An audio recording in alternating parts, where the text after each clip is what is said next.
Kekuasaan tidak pernah benar-benar mati. Ia hanya berpindah bentuk. Ini bukan sekedar kutipan, melainkan tesis fundamental dalam studi transisi politik. Fenomena yang paling problematik terjadi ketika sebuah kekuatan telah kehilangan legitimasi formalnya, namun masih memiliki sisa-sisa pengaruh yang cukup kuat untuk melakukan intervensi terhadap arah masa depan. Inilah yang hari ini kita analisis sebagai entitas residu atau kekuatan sisa dari periode sebelumnya. Mereka bukan lagi pemegang mandat utama, namun juga belum sepenuhnya meninggalkan panggung kekuasaan. Mereka adalah struktur lama yang belum tuntas terurai, sebuah kondisi transisional yang seringkali mengundang para aktor oportunis untuk tetap mencari perlindungan di bawah bayang-bayang pengaruh tersebut. Bayangkan sebuah kekuatan yang selama 1 dekade mendominasi setiap lini kebijakan, dari birokrasi hingga investasi. Lalu era berganti dan bendera kepemimpinan beralih. Namun struktur ini tidak dibubarkan, mereka hanya diminta menepi dan mengambil posisi pasif. Dalam dunia elit, posisi diam ini bukanlah tanda menyerah, melainkan fase inkubasi strategis.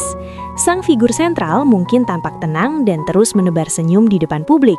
Namun di balik itu ada kalkulasi yang terus berjalan tentang siapa yang masih terikat utang budi, siapa yang masih bergantung secara finansial, dan siapa yang akan terancam jika rahasia di balik layar mulai dibuka ke permukaan. Kekuasaan jangka panjang adalah investasi pengaruh yang kini sedang dikelola kembali untuk memastikan eksistensi mereka tetap relevan. Kekuatan residu ini tidak lagi menggunakan pola serangan frontal di depan publik. Mereka menggunakan strategi pelemahan sistemik. Tujuannya bukan untuk meruntuhkan pemerintahan baru, melainkan memastikan bahwa setiap gerak pemerintah tetap berada dalam koridor kepentingan mereka. Salah satu instrumen pengunci yang paling signifikan adalah proyek IKN, Ibu Kota Nusantara. Dalam perspektif ekonomi politik, IKN dapat dianalisis sebagai ikatan komitmen strategis yang sengaja diletakkan di akhir masa jabatan.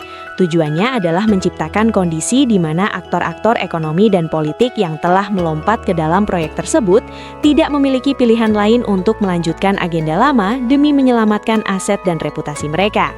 Mengapa proyek ini begitu sulit untuk dievaluasi secara radikal? Karena di dalamnya terkubur liabilitas ekonomi yang masif.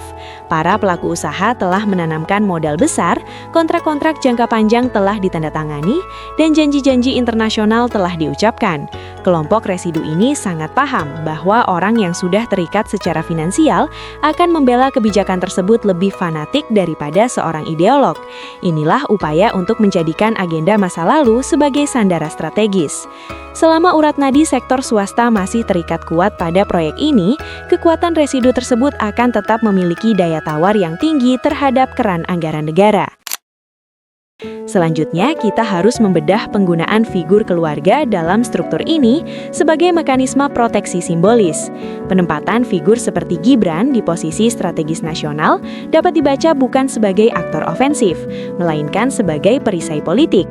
Dalam teori komunikasi politik, menempatkan simbol yang memiliki nilai sentimental namun secara fungsi kosong dari kendali eksekutif penuh, justru menciptakan dilema bagi lawan politik.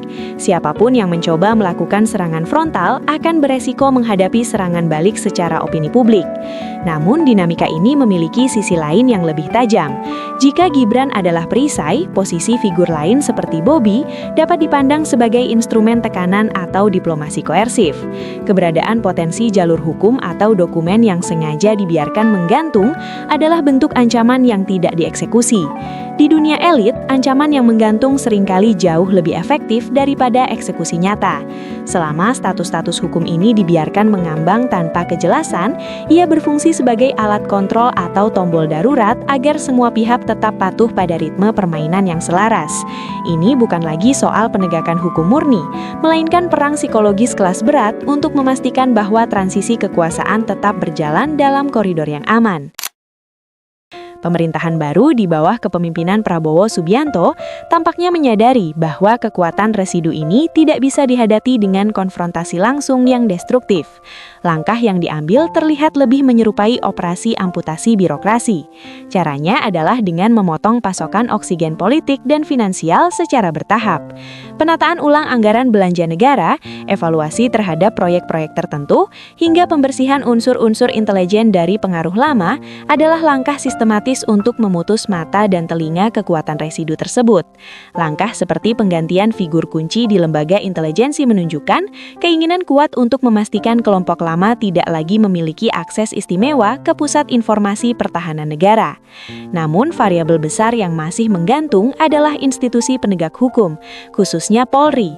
Selama institusi ini belum sepenuhnya melakukan sinkronisasi dengan visi kepemimpinan yang baru, potensi adanya pintu belakang bagi pengaruh kekuasaan lama masih sangat mungkin terjadi. Kondisi ini membuat situasi politik menjadi sangat cair dan sulit ditebak. Kita berada di fase transisi yang menentukan.